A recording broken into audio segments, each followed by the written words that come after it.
she loves me. Isn't it lovely when the one you lusting is the one you're loving? Elie Mystal is in the building. Hi. Hi, Karen. Thank you so much for having me. It's nice to talk amongst friends on this sad day.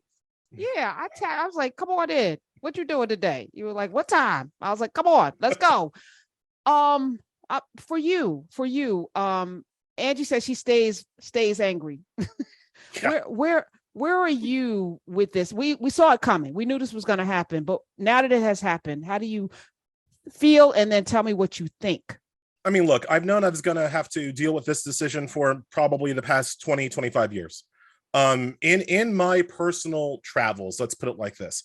In my travels, nothing has pissed white people off, white liberals off, quite like affirmative action. You can name any other policy, and the thing that will rankle under their skin is this idea that somehow their privileged, private tutored cherubs might not get an extra bump over some Black person who they are sure is taking their kid's spot at an elite college or university. They have zero-summed gamed this to the point that they think that any Black person that is in an elite college probably didn't deserve to get there over their kid. And so with that as the setup, and this is what I wrote about in The Nation, with that as the setup, the idea that this policy was coming down from the Supreme Court has been, I think, part of my consciousness, like I said, for at least the past 20 years, because they hate it so much. It was almost inevitable that eventually a predominantly white Supreme Court, with the help of their boy, Uncle Clarence Thomas, would do this. So Absolutely. now that we're here, my position is, I knew this was coming. I think you're absolutely right. First week that I showed up at Drew, somebody told me I was just there because of a program. And then that set the framework for my next 4 years. Because did I have fun? I was like, that's what the last thing you want to say to me. But I feel like, not everyone should have a fighting spirit. We shouldn't go to school to fight. We shouldn't feel less than or bad, or we shouldn't have to defend ourselves when we're in these spaces. We are bringing value just by bringing ourselves into all of these spaces. So I'm like, let them eat cake. At this point, you want to munch on the privilege of your whiteness, then you can do that, and you're going to miss all your seasoning. So good luck with that rice with no curry. Don't put no curry, no jerk. Don't eat nothing. Just keep your bland white rice with no salt, because you also don't know how to use that properly, and see how that turns out. I feel like they're going to find out that this diversity thing is actually beneficial to their little cherubs. And the absence of that is going to actually destroy their ability to be a well-rounded human being. Well, that's why colleges and universities, especially the good ones, especially the elite ones, will do everything in their power to keep as much diversity as possible, because the people who run those colleges and universities, predominantly white people who are in charge, understand that the educational environment is better for everybody if the classes are more diverse, and they will do everything in their power to try to keep as much diversity as possible. And we see, I'm not just speaking out of the back of my side, right? We see evidence for this in California. We see evidence for this in Michigan. In other states that have banned affirmative action at the state level, we see the elite universities in those states, the University of California, the University of Michigan, doing everything they can to still attract African-American students. It doesn't work nearly as well as it does. No, it works much worse. Right? It's much worse for everybody, but they're still going to try. So I don't think that they're going to stop trying because of the educational benefits of affirmative action. I think the problem is obviously that Black students who want to go to these elite universities, the applications, the acceptance rates are going to plummet. That's what we see in the evidence. But just to round out the point, Karen, there are not a lot of elite, rich, white parents who even want to send their kids to an all-white university, right? Or to not every white parent wants to send their kids to Baylor, right? Wants to send their kids to Pepperdine. Even the parents understand that some diversity is good for their kids. They just don't want that diversity to take the spot away from their kid. That's what it always comes down to. Diversity for thee, not for me. Make sure that my white kid gets in. And that's always what this has been about. Yeah. And I think when we shift our perspective to the Black students, they are going to really have to decide which institutions support them and apply accordingly. Because what the Supreme Court has done today is essentially said what you can't do. They did create a little carve out about what institutions may do, and that is consider race in a very narrow sense. If a student writes about race in their essay, but they have to write about it in such a way where they're explaining how race has impacted their experience and how it has impacted their character and what they can contribute to the institution. So what this creates now is a fork in the road. Institutions that care about diversity, like Elie said, can choose to tailor their messaging to invite such essays that says to the applicant, hey, we are going to listen to you explain your experience, and you can talk about what you want, including race. Institutions that don't care about those Black students and brown students and Asian students and Indigenous students, they are going to not do that. Their messaging is going to be clear that you can't include any of this talk on your application. So we're going to have to be discerning. And by the way, as you're talking about your experience, Elie, and the experience of students in higher education institutions, I'm thinking about my experience working at the law firm. I went to Howard. I went to an HBCU, undergrad and law school. Yet, when I went out there in the private sector in the world, what I got was, you're only here because of affirmative action, not higher ed affirmative action in hiring. Mm-hmm. And so you still encounter that. And that is going to be an issue still with respect to private institutions. They're also going to fall in line the same way. So we're going to see precipitous drops of diversity in those institutions as well. Not legally, but as a practical matter. Oh, as long as there's one Black person who's let in, there will be one salty, mediocre white person who's kept out, who's like, not fair, it's only because they're Black. Like, that's always going to happen. But I want to say one point to Angie's point, pulling off Angie's point with this idea, with this fail-safe that Roberts and the conservatives are using. Oh, you can still talk about race in your college essay. That is an incredible burden shift, right? In the law, we call this burden shifting. Like, who's responsible for doing this work? It takes the responsibility for understanding about racial diversity and equity away from the admissions counselors, basically, and puts it on the shoulder of an 18-year-old writing their college essay. This is a point that my wife actually made to me after the ruling that I think is really important that people need to understand. I didn't write about race in my college essay, because I had other things to write about. I had other things that I wanted to promote about myself and my character and my worthiness, right? The idea that I have to now waste time in my own college essay explaining to some admissions counselor how racism works in my life is an anathema to me. All right, it's not something that I should be required to do. It should be enough for the admissions counselor to take that burden and do that work. I shouldn't have to waste time in my precious, 1,500 word limit essay to explain to an admissions counselor how racism works in America. Are you kidding me? And especially as now at 45, I probably could, but as an 18-year-old, that's an incredible burden that Roberts and the conservative majority of the Supreme Court are just not only placing upon the shoulders of Black and brown 18-year-olds, but doing it as if that solves the problem they themselves created in this decision.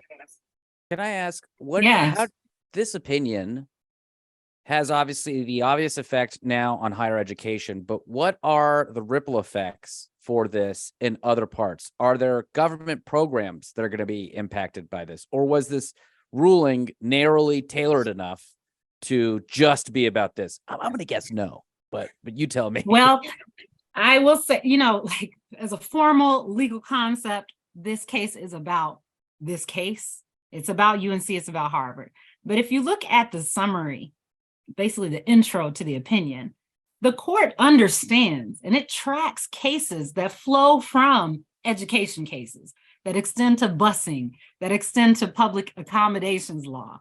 They are fully aware that this opinion is changing the course of society, even if they can sort of say technically it's only about Harvard UNC. Again, as I emphasized earlier, Harvard was the gold standard, not only for admissions programs across higher education, but recruiting committees and hiring committees in the private sector beyond higher education. So now every institution is thinking, we don't want to get sued. We better adapt. And they're following their lead from this case. The court knows that. And the court will cite this case in other contexts. So it's only a matter of time. They have laid out the rationale and now they can just refer back. So I think lawyers in general counsel's offices across the country know that. And we're going to see some changes in how they look at recruiting, hiring, admissions, et cetera. It's like when you breach a hole in a castle, right? When you blast a hole in the wall, you don't have to tell the rest of the troops where to go. They see the hole. That's where they're going. Oh, right.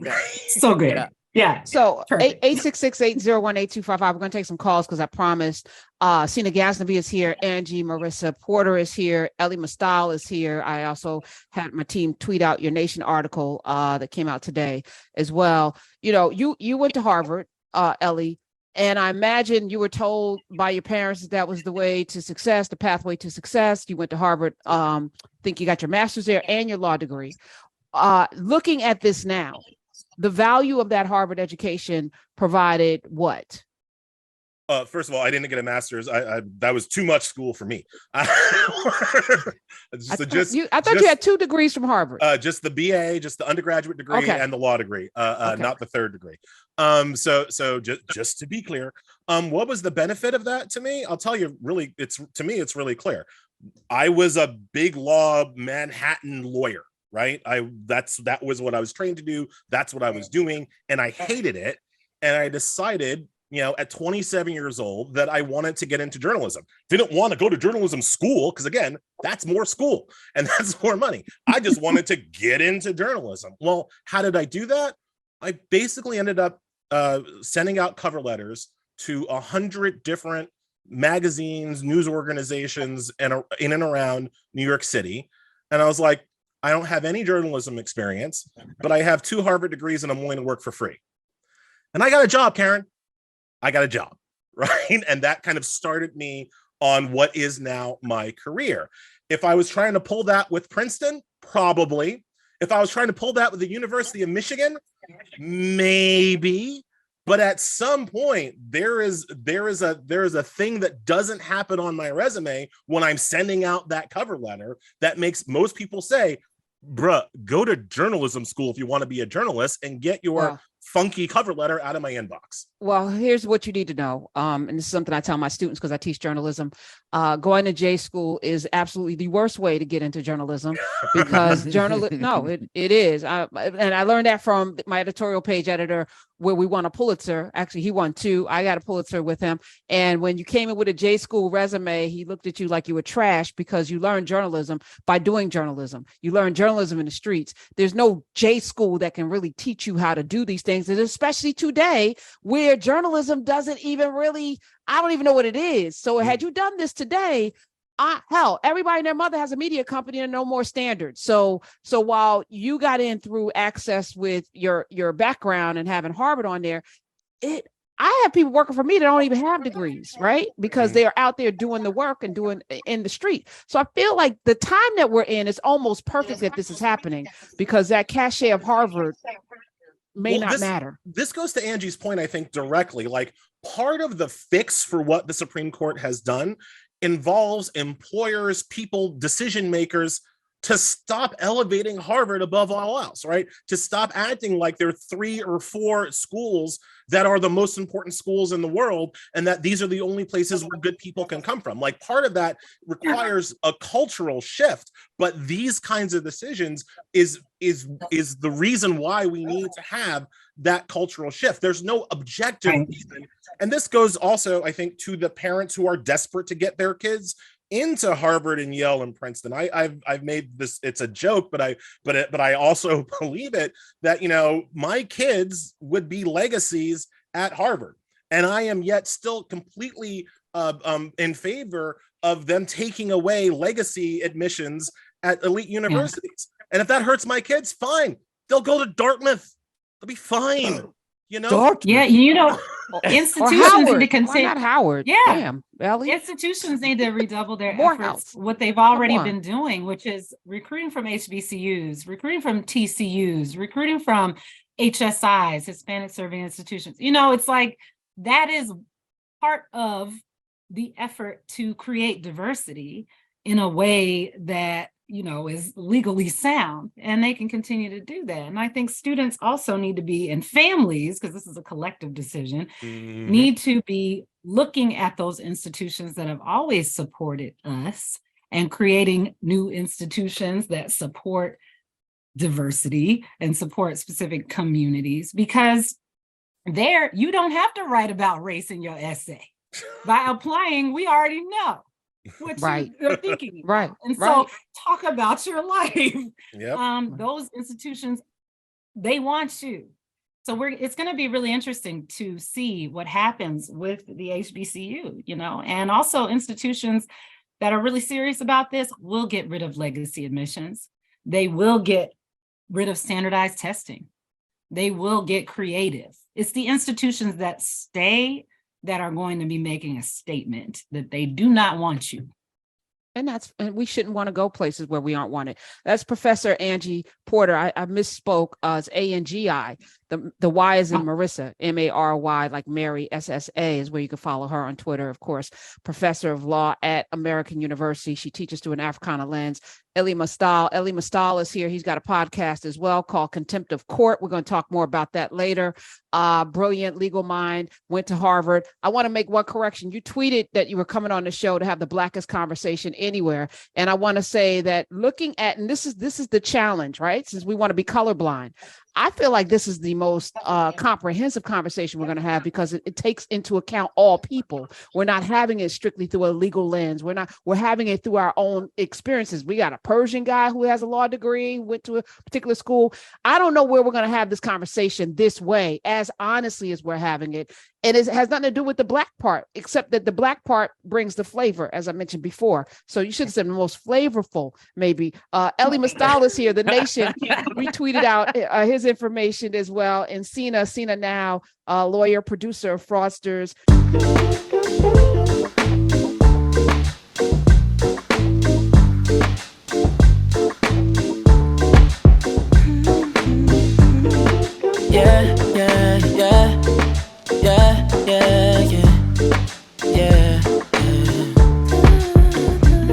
I run my fingers through her hair as she smiles and says that she loves me.